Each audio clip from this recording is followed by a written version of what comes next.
Amigos de la vida, seguimos en psicoanálisis, respuesta necesaria.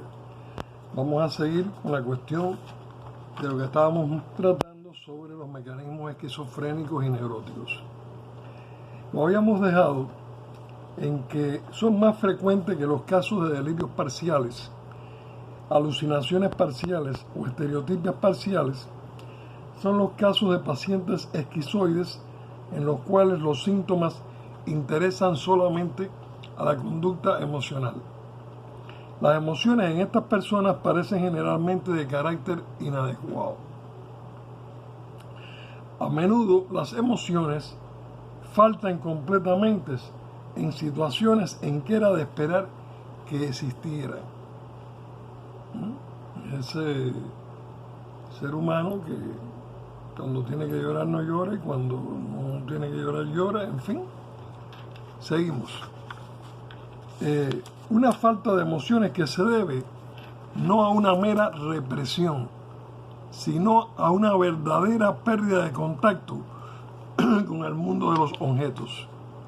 Produce al espectador, al que los está observando, una específica impresión de extravagancia. Es bastante interesante que nosotros veamos en el mundo artístico y muchas veces en el mundo de la moda la cosa de la extravagancia. Empecemos a reflexionar y a preguntarnos.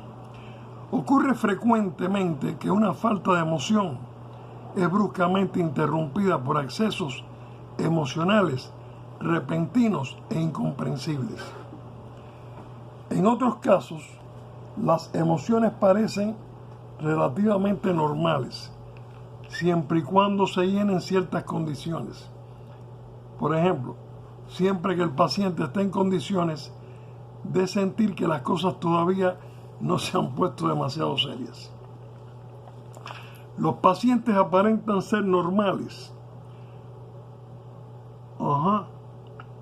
porque han logrado reemplazar con pseudo contactos de diversa índole, de diversa índole, el verdadero contacto afectivo con los demás.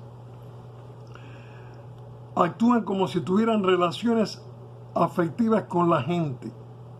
Estos pacientes pueden estar rodeados de mucha gente y entregarse a numerosas actividades, pero no tienen verdaderos amigos. A menudo las personalidades esquizoides conservan una relativa normalidad, estamos aprendiendo, mientras se den ciertas condiciones de seguridad, pero se vienen abajo tan pronto como estas condiciones se desvanecen. Dichas condiciones constituyen circunstancias que los mantienen en contacto con el mundo de los objetos. Para las personalidades paranoides, lo más frecuente de estas condiciones es la de tener secuaces, entre comillas, siempre y cuando la gente cree en ellos y en su misión. Estos pacientes siguen aferrados a la realidad, pero cuando los secuaces empiezan a decir este hombre está loco, se derrumba.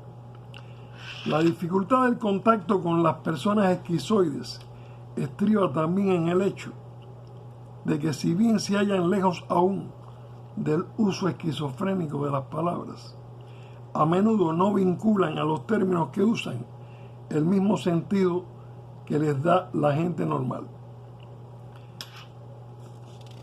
El sentido de las palabras está determinado para ellos por su sistema autístico de orientación, desconocido para el que escuche. La imposibilidad de un desahogo emocional adecuado se manifiesta también en otras formas. Habitualmente es una extrema tirantez interna que se hace sentir a través de una hipermotilidad o una rigidez hipertónica oculta tras una máscara externa de tranquilidad. Otras veces, por el contrario, es una extrema apatía hipotónica. Los residuos de emociones o los sustitutos de las emociones habitualmente tienen relación con rabia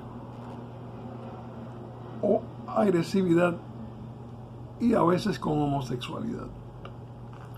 Una descripción muy buena de estos tipos ha sido hecha por Silberg. Los tipos esquizoides pueden presentar una gran variedad de cuadros clínicos. En un extremo se hallan los niños prodigios, dotados de cierta clase de talento unilateral, autísticos, y cuya extraña conducta es indulgentemente pasada por alto a causa de su capacidad de transmitir su proximidad al inconsciente y hacer con ello que su presencia resulte fascinante para su público, aun cuando ellos por su parte pueden no tener ninguna clase de interés afectivo por ese público. El otro extremo puede estar representado por los hebefrenoides, que producen una impresión un tanto estúpida y que de una manera vacía y pálida viven una existencia más bien vegetativa, totalmente empobrecida en el aspecto de la vivacidad afectiva. Desde un punto de vista práctico, la tarea más importante sería la de distinguir entre los pacientes que se hallan en peligro de convertirse en psicóticos y necesitan un cuidadoso tratamiento profiláctico, y los que, mediante algún tipo de excentricidad, quedan a cubierto de un derrumbe psicótico de carácter más serio. Esta diferencia es similar a la que existe entre esquizofrenia paranoide y paranoia auténtica. La diferencia está determinada, desde luego, por las condiciones psicoeconómicas del caso, pero se necesita de todos modos una buena dosis de intuición para decidir si un paciente pertenece a la primera de estas categorías o a la segunda. Hasta aquí, amigos de la vida. Ahora próximamente vamos a tratar el problema del pronóstico y vamos por primera vez a hablar sobre qué de la terapia psicoanalítica en la esquizofrenia. Vamos a hablar de eso un poco. Eso os va a ayudar muchísimo. Va a enseñarles herramientas y caminos. Amigos de la vida, seguimos en psicoanálisis, respuesta necesaria.